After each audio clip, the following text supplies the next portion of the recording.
And I asked, John's my sponsor, I asked him to sponsor me 3 years, was it 3 months and 11 days ago, and I haven't drank since then. I drank the day before it all.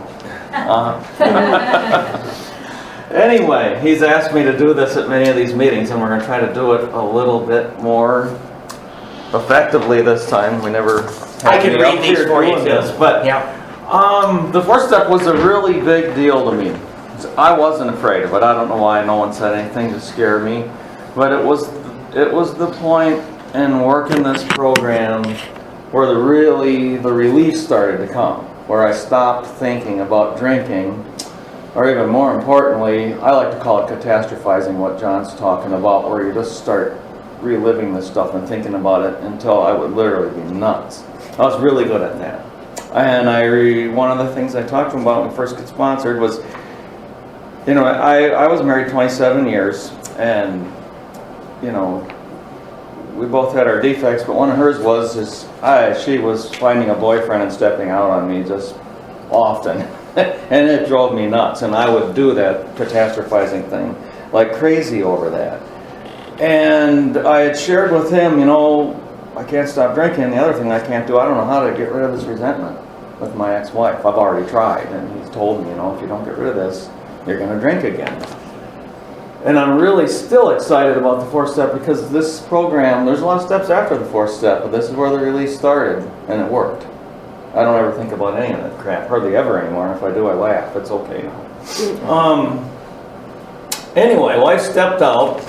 He got it all filled out for me. Self-esteem, it destroyed that, because I was doing the catastrophizing thing. I was thinking, why did this happen to me? Am I ugly? Am I stupid? I was blaming myself a lot.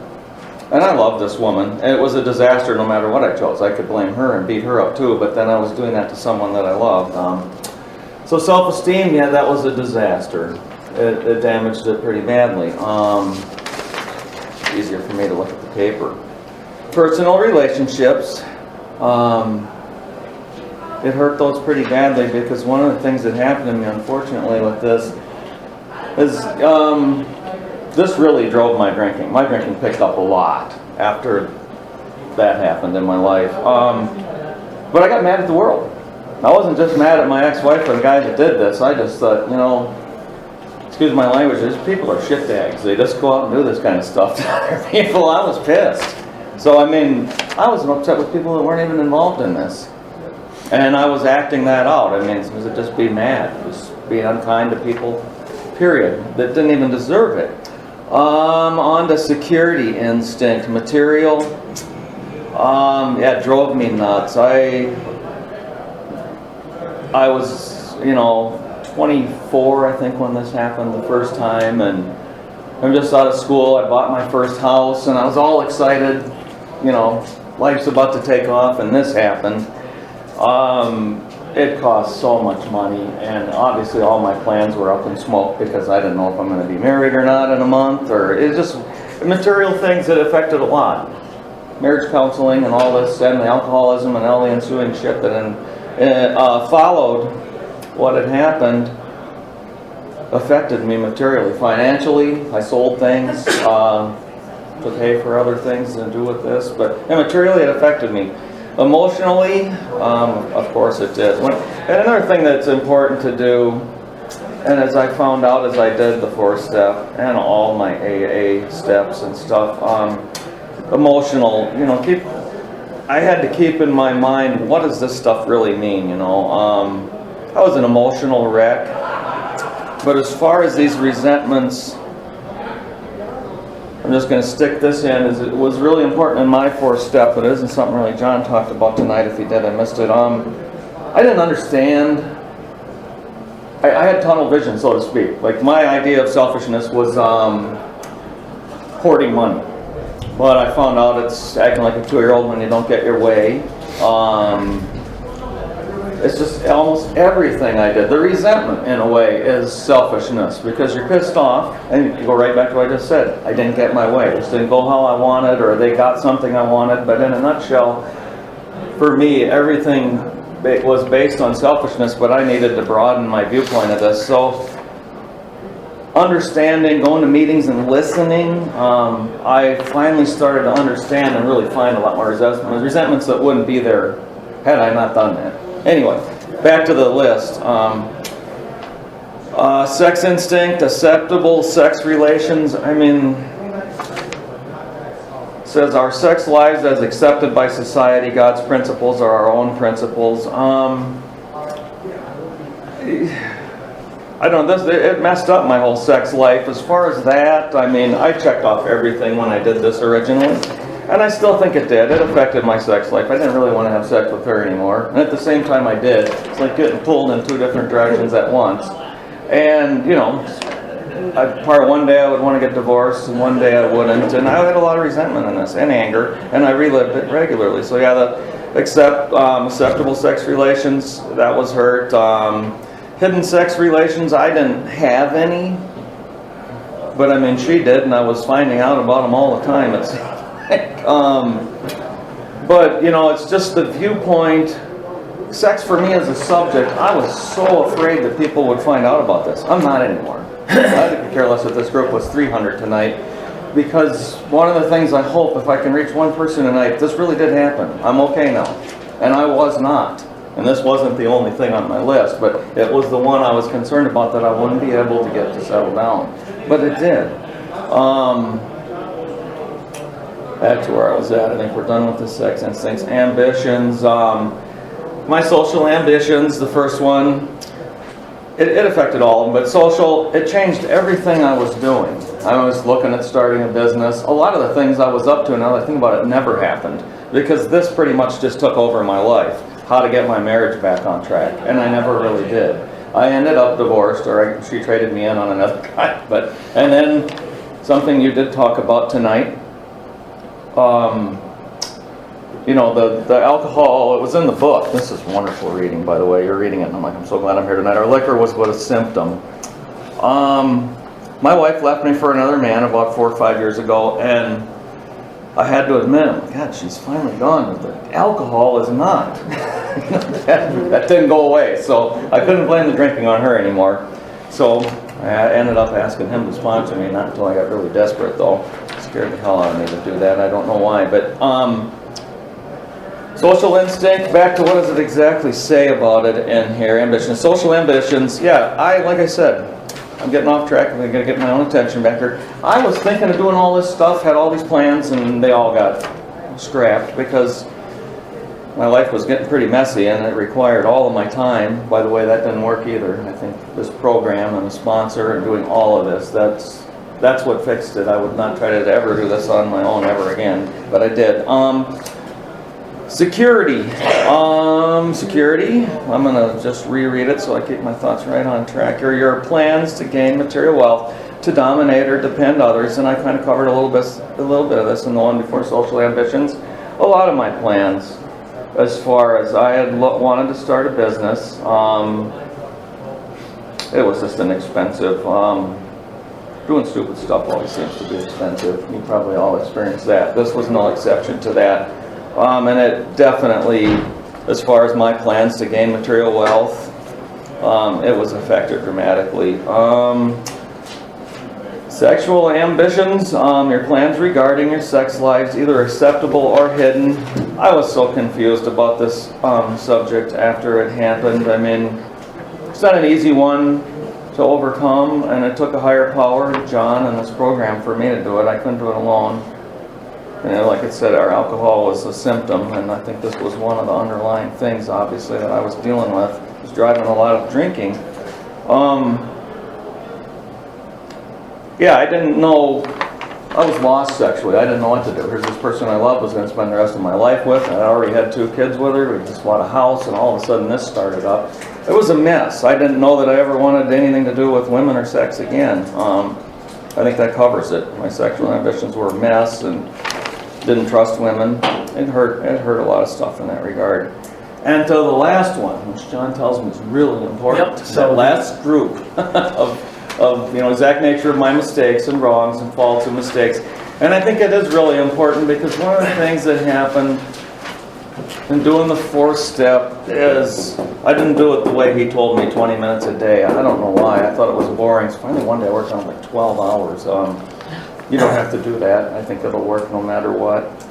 In fact, there's a higher power involved in this, and I think it's gonna work. If you just try to do it, just do your best. You can do it again. And we're by the way, guys, we're praying when we're going through this and looking at this. We're asking God to help us see what we can't see. Yeah. I mean, we're asking for help, so. As far as, what is the exact nature of my wrongs, why I think this one is so big, John said is it probably just made me feel like part of the human race again. I realized that this mess was mine. There was a lot of things I realized I had a lot of expectations on, not just my ex-wife, but a lot of people. And that's not right. And the list goes on of things I was doing. And here's where I started to realize it. Some of it I just got, actually most of it I got from people sharing. These meetings are wonderful. People that share from the heart will change your life. But I heard people talking about scenarios that parallel my own life and different viewpoints, and I finally started finding, deeper, better, just, I don't know how to put it into words. I realized that, I was a part of this.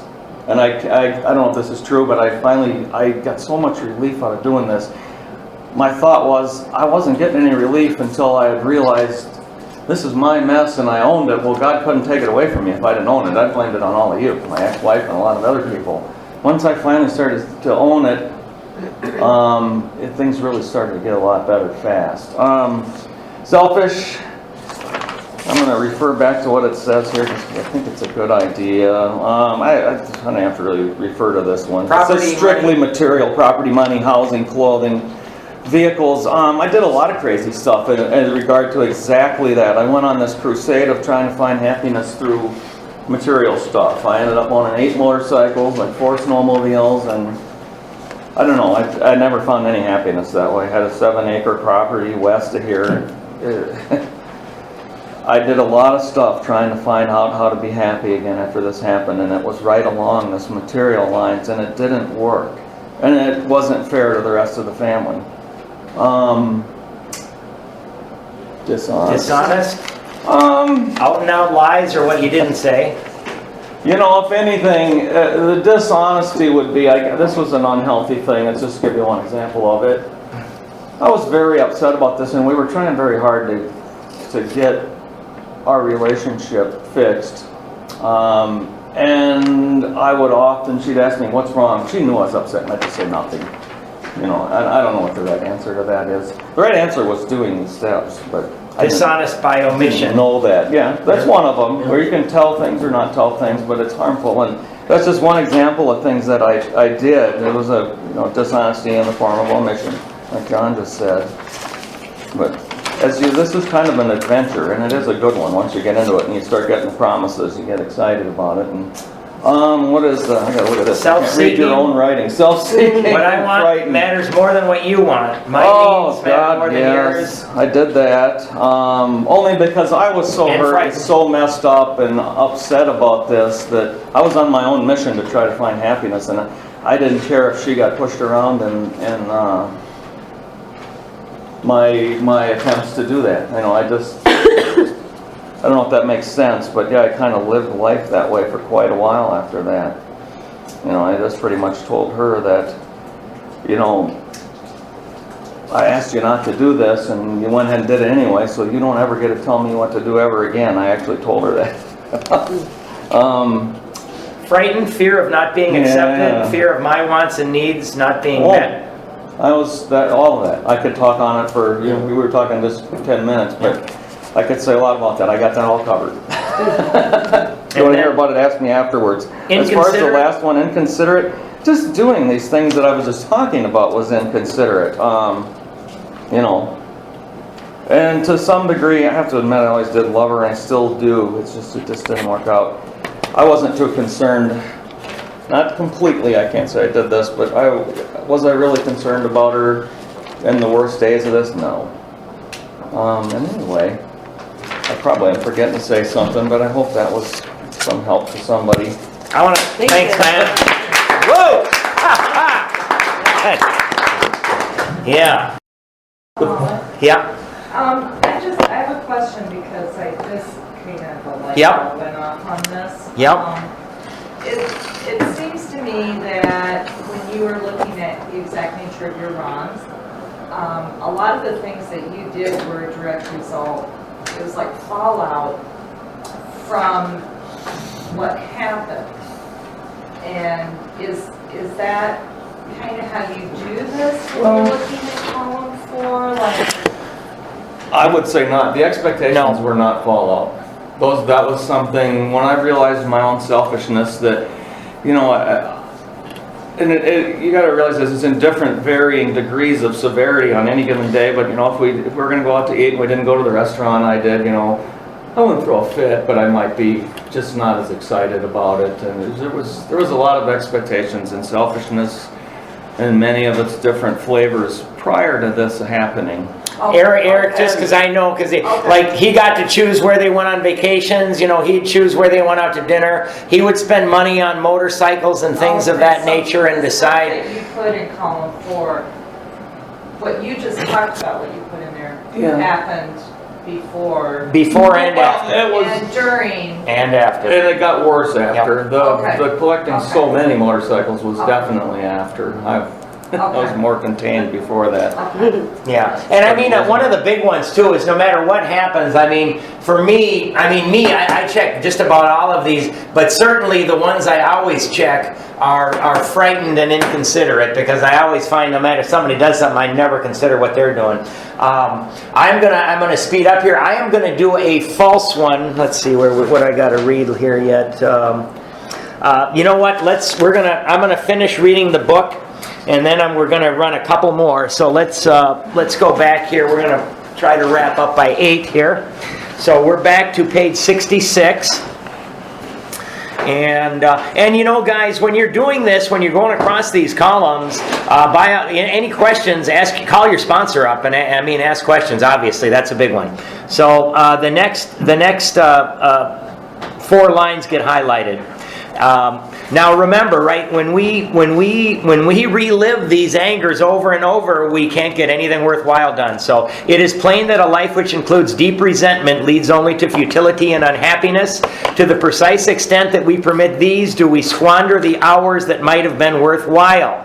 So, I mean, I'm just going to say, you know, when Eric was going through this and reliving this, I mean, every night, and nothing worthwhile is going on in his life. Everything that he had planned, all these projects and everything else, nothing's getting done when we're reliving these. And even on a more basic level, me. I mean, even when somebody gives me a little slight and I go home, I was a very proud person and I would relive that insult over and over in my head. I couldn't get anything worthwhile done, man. But with the alcoholic whose hope is the maintenance and growth of a spiritual experience, we're going to highlight 5 words or circle 5 words that are synonyms for resentment. But with the alcoholic whose hope is the maintenance and growth of a spiritual experience, this business of resentment is infinitely grave. Circle the word grave. Okay. Highlight the next sentence. We found that it is fatal, and circle the word fatal. We've got two definitions that mean death. Actually, highlight to the end of the paragraph. For when harboring such feelings, we shut ourselves off from the sunlight of the Spirit. The insanity of alcohol returns, and we drink again. And with us, to drink is to die. Circle the word die.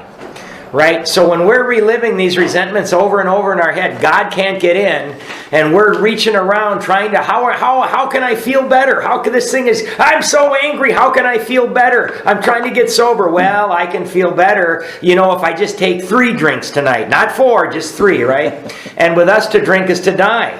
And again, you know what? We're going to highlight the whole next little paragraph too. If I were to live, we had to be free of anger. The grouch and the brainstorm were not for us. In this case, brainstorm means crazy thinking. It's circa the 1930s.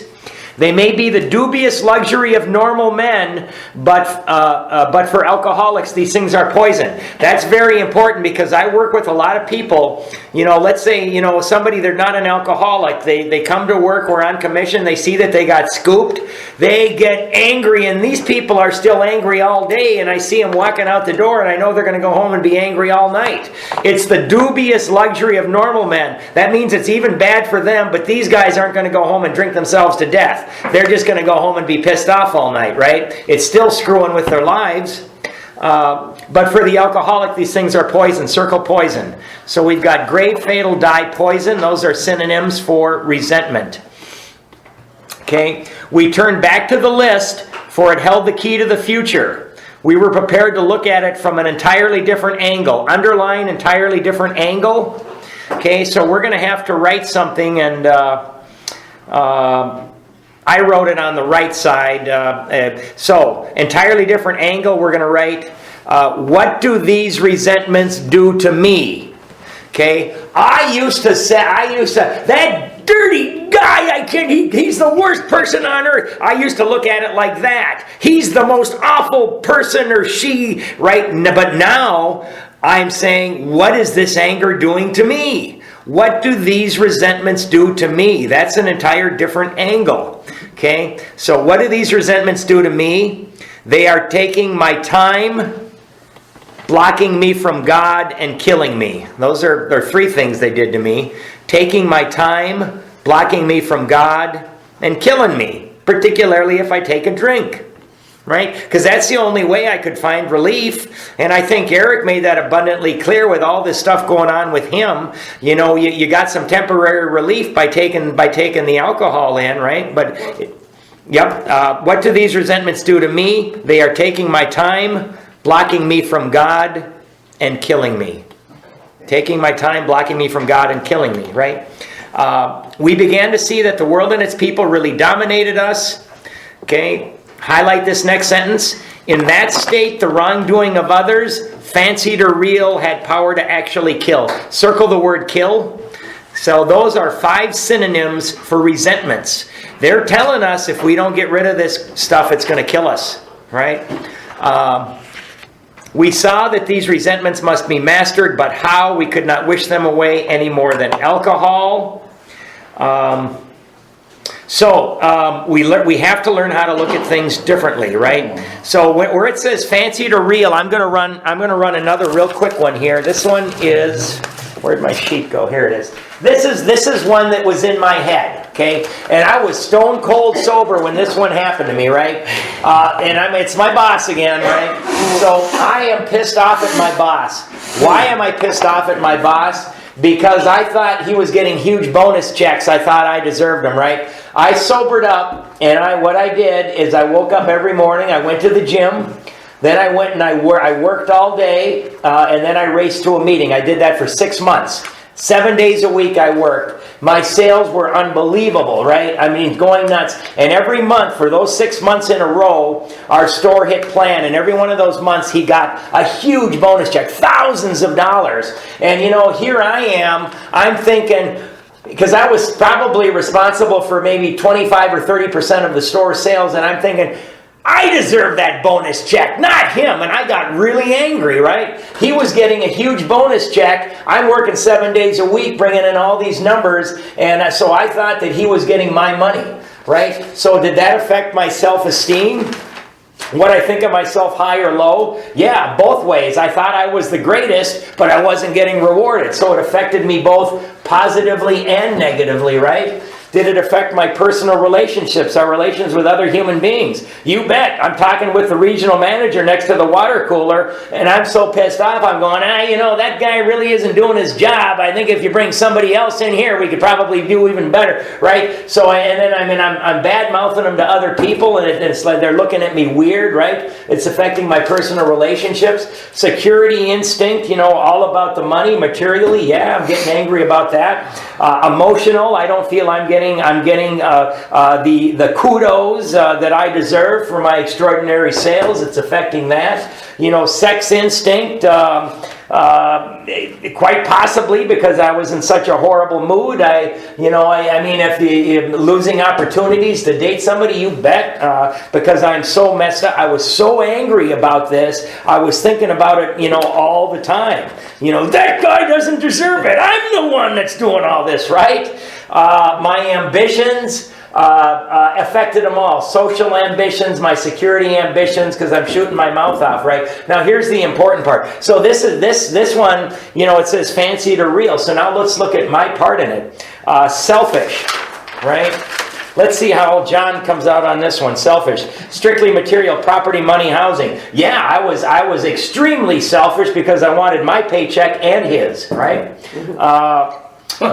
Dishonest.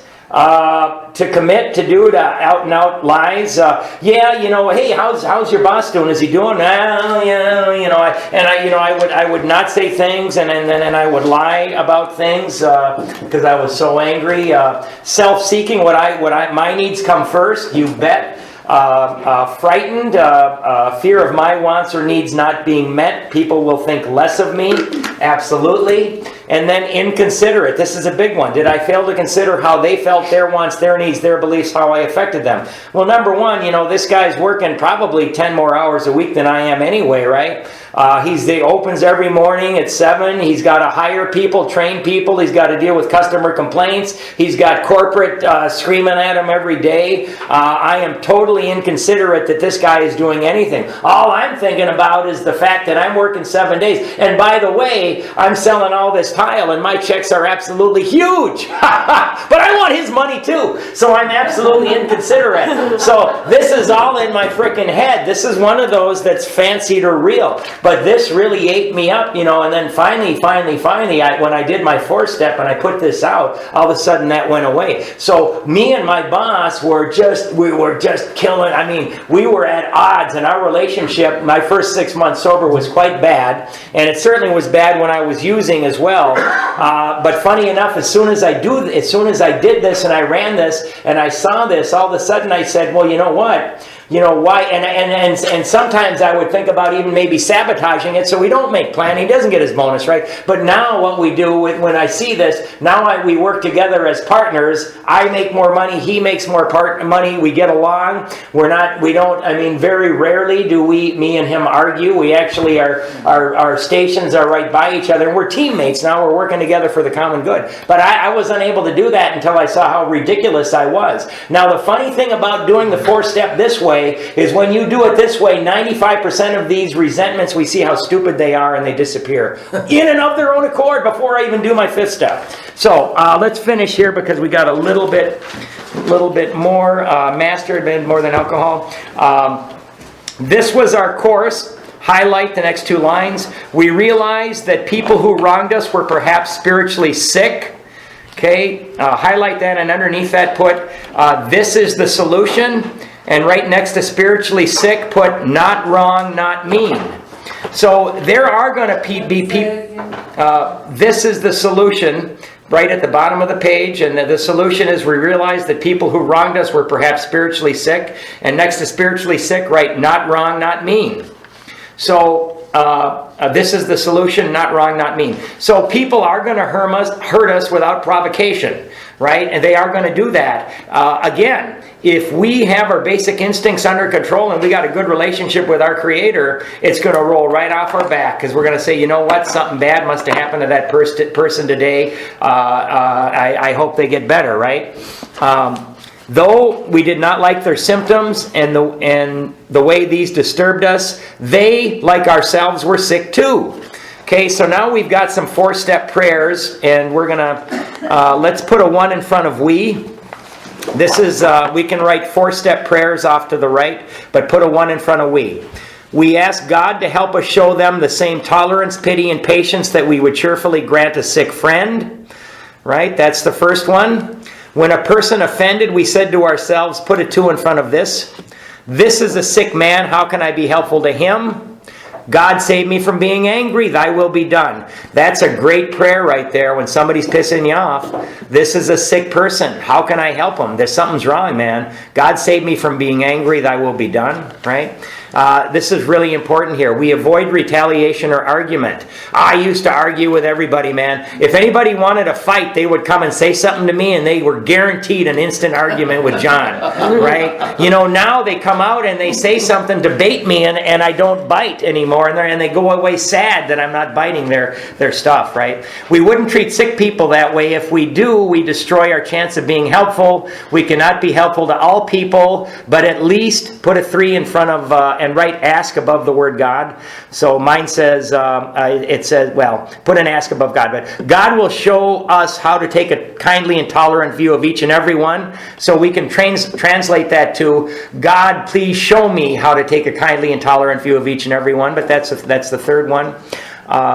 Referring to our list again, that's why we've got to put this down on paper. Putting out of our minds the wrongs others had done. Highlight, we resolutely looked for our own mistakes. Where had we been selfish, dishonest, self-seeking, and frightened? Next to selfish, dishonest, self-seeking, and frightened, write 4th column. That's the 4th column. You know, that one's going to free us. And you know what? I mean, there are certain things. I mean, you know, you get molested as a child or something like that. Obviously, we don't have any part in that. You know, again, I mean, I've had people tell me that about the only thing you can do is you gotta, you know, you're being inconsiderate because the person that did that is very, very, very sick, and it doesn't mean we condone it, that we don't like it, we absolutely dislike it, but that person is sick, and we've got to understand that. Where does 4 go? Where had we been selfish, dishonest, self-seeking, and frightened? Right 4th column right next to that. That's our part in these things, right? Though a situation had not been entirely our fault, we tried to disregard the other person involved entirely. Right? So we're not looking at them. Let's underline the next 2 sentences. Where were we to blame? The inventory was ours, not the other man's. Next to that, write our side of the street. Right? We can only keep our side of the street clean. We can't control other people. I tried to control people for years. When we saw our faults, we listed them. We placed them before us in black and white. Highlight that, black and white. That means write them down. And then highlight the last sentence. We admitted our wrongs honestly and were willing to set these matters straight. Put a line all across the page under these matters straight. And above it, write end of resentments. End of resentments.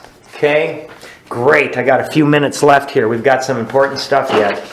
So this is the end of the resentments. And I mean, guys, I want you to have your resentments done by the end of the week. So get them all listed, you know, and again, it's just easier. We go up and down. List everybody you're resentful at first. A very simple explanation. Don't write a book.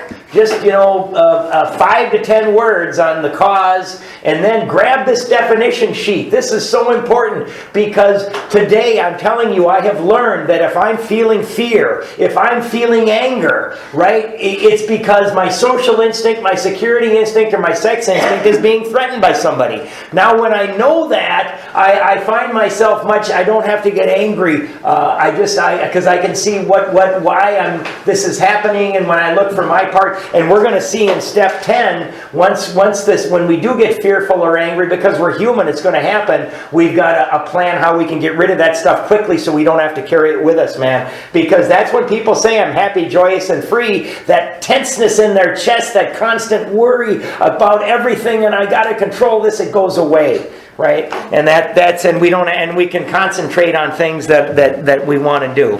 All right, so let's see here.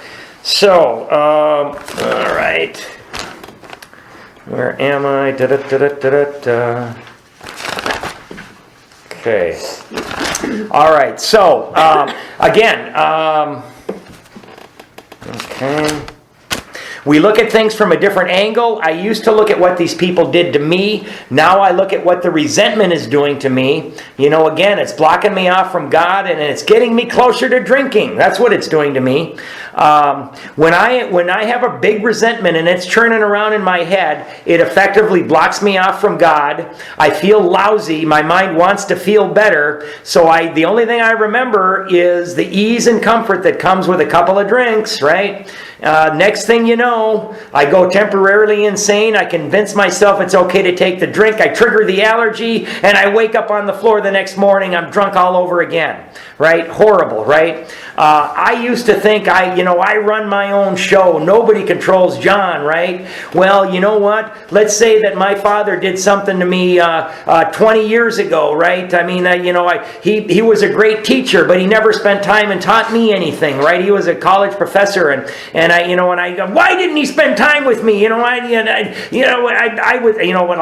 was a little, drunk and a pothead back then, and I wouldn't give him an opportunity, but I would blame him for not spending time and teaching me, right? And when he's been dead, and yet he's still controlling my life because I'm carrying a resentment around that somebody did to me, then the guy's dead, right? So all these people that are in my past life, they can still control and dominate my life if I let them.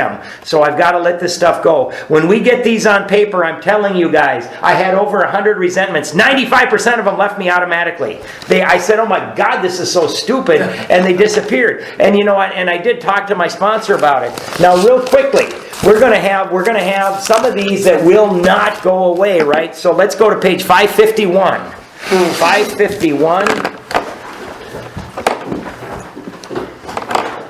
This is the answer. And by the way, I mean, I think it's wonderful. when we've got these, we've got some resentments and we just can't get rid of them, right? It's okay to get therapy. It's okay to talk to your sponsor. It's okay to pray. But let's look what this lady did. We're going to go to page 551 and we're going to go to the first paragraph. Is everybody there where it says, I've had? Okay, I've had many spiritual experiences since I've been in the program, many that I didn't recognize right away. For I'm slow to learn, that's me, and they take many guises. But one was so outstanding that I like to pass it on whenever I can in the hope that it will help someone else as it has me. As I said earlier, self-pity and resentment, underline that, self-pity and resentment were my constant companions, and my inventory began to look like a 33-year diary. Okay, that's good right there. For I seem to have a resentment against everybody I'd ever known. All but one responded to the treatment. Okay, responded to the treatment means she did the fourth and fifth step and all but one went away. Right? Suggested in the steps immediately, but this one posed a problem. This resentment was against my mother, and it was 25 years old. I had fed it, fanned it, nurtured it. It was one mighty delicate child, and it had become as much a part of me as my breathing. It had provided me with excuses for my lack of education, my marital failures, personal failures, inadequacy, and of course my alcoholism. She's blaming her mother for everything in her life. And though I really thought I had been willing to part with it, now I knew I was reluctant to let it go. So she's might get drunk over this, man. One morning, however, I realized I had to get rid of it, for my reprieve was running out, and if I didn't get rid of it, I was going to get drunk. There it is. And I didn't want to get drunk anymore. In my prayers that morning, I asked God to point out to me some way to be free of this resentment. Next to that, write prayer. So this woman, the first thing she did is she prayed. Right? That's what our program teaches us to do. During the day, a friend of mine brought me some magazines to take to a hospital group I was interested in. Okay, right next to that, right, helping others. She's praying, she's helping others. That's exactly what we're supposed to do. I looked through them. A banner across one featured an article by a prominent clergyman in which I caught the word resentment. He said, in effect, highlight like the next 10 lines. If you have a resentment you want to be free of, if you will pray for the person or the thing that you resent, you will be free. If you will ask in prayer for everything you want for yourself to be given to them, you will be free. Ask for their health, their prosperity, their happiness, and you will be free. Even when you don't really want it for them and your prayers are only words and you don't mean it, go ahead and do it anyway. Do it every day for 2 weeks and you will find that you have come to mean it and to want it for them, and you will realize that where you used to feel bitterness and resentment and hatred, you now feel compassionate understanding and love. Okay, so we're going to stop there. You can read the rest of it at home, but that's it. We got these resentments. We're going to pray for these people, and you know what? That doesn't mean we condone what they did. It doesn't mean that at all. All it means is we want to be even. We don't want to let them be controlling a little space in our head and taking up our time, and we're going to pray for them. And for me, I had a few of them, and you know what? It took more than 2 weeks, and I've got, you're going to laugh at this, but I've got 3 people I work with, and I say a quick prayer for these 3 people every single day, and I don't get angry at them. And it takes 1 second. When I'm doing my prayers, I include these 3 people in my prayers every morning, and it just does me wonders. So if you want to keep a resentment, by all means, don't pray about it, right? Because if you don't pray about it, you're going to keep it. The thing that happens to us, right, when we're able to get rid of these resentments, nature abhors a vacuum, right? I was afraid that when I did these steps and all this stuff got out of my head, I was going to be a vegetable. There was going to be nothing in there. Well, we get rid of these resentments. God will not let us have another hole in our head, right? So God is going to fill my head with love, patience, tolerance, compassion, and goodwill to my fellow man, right? When you get rid of these resentments, this happens automatically. Because, guys, what happens is that's God thinking. My thinking was the resentments. God's thinking is love, patience, tolerance, and compassion to all men, right? Now I think, is that it?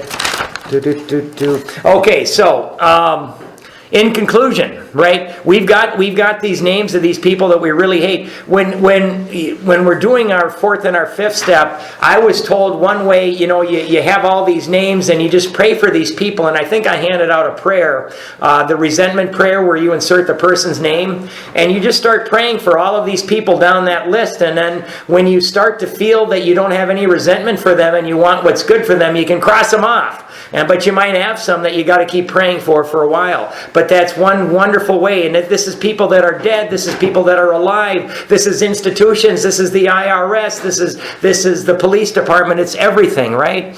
And we're going to understand that we can't do anything about any other human beings on earth, but I can do something about my relationship with God and keeping my basic instincts under control, right? Where I don't have to get angry. If I don't have to get angry, I'm in much less chance of drinking than I am if I just continue to get angry over and over and over and over again, right?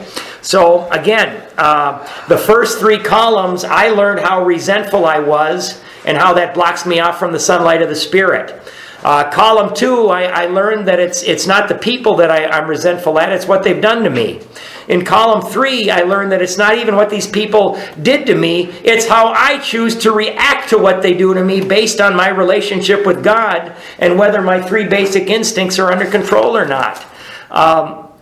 When I replay what the cop did 5 years ago, I replay what my uncle did 10 years ago, I replay what my mom did 15 years ago, I replay what my dad did 20 years ago. People who are long gone are controlling my thinking. If you control my thinking, you control my life.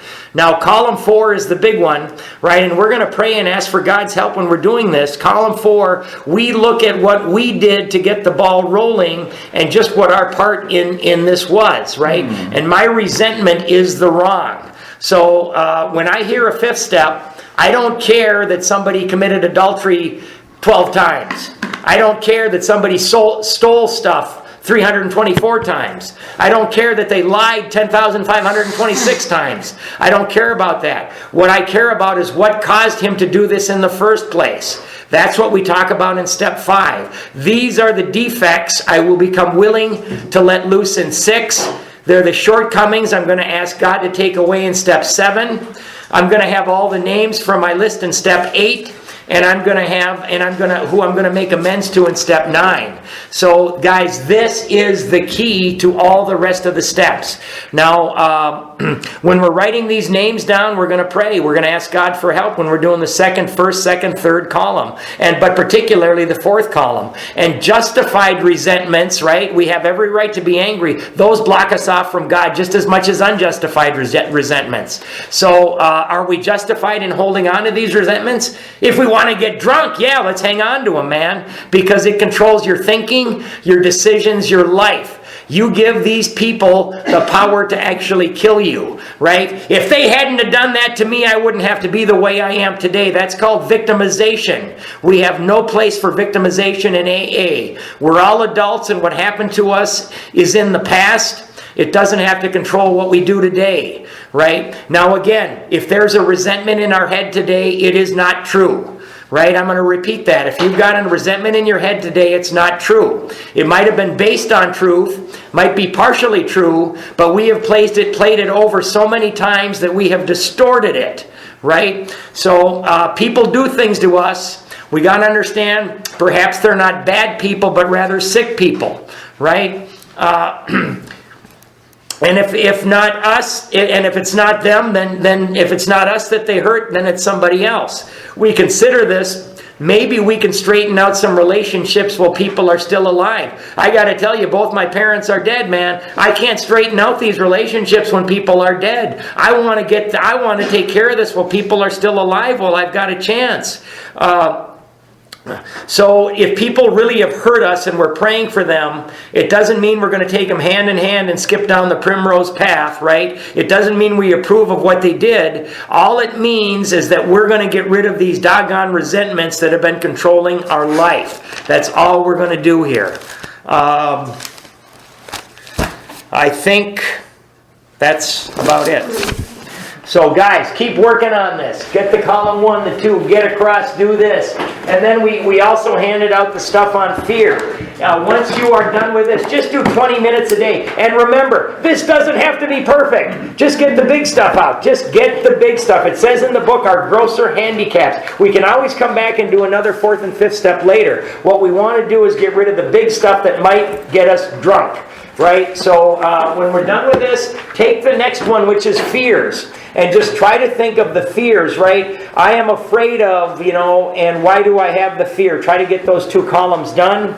And we ran out of time. I had some more. We'll do it next week. Let's close with the 3rd step prayer.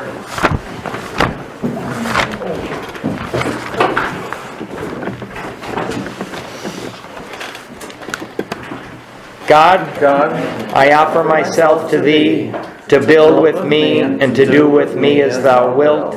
Relieve me of the bondage of self, that I may better do Thy will. Take away my difficulties, that victory over them may bear witness to those I would help of Thy power, Thy love, and Thy way of life. May I do Thy will always. Peace. Thanks, everybody.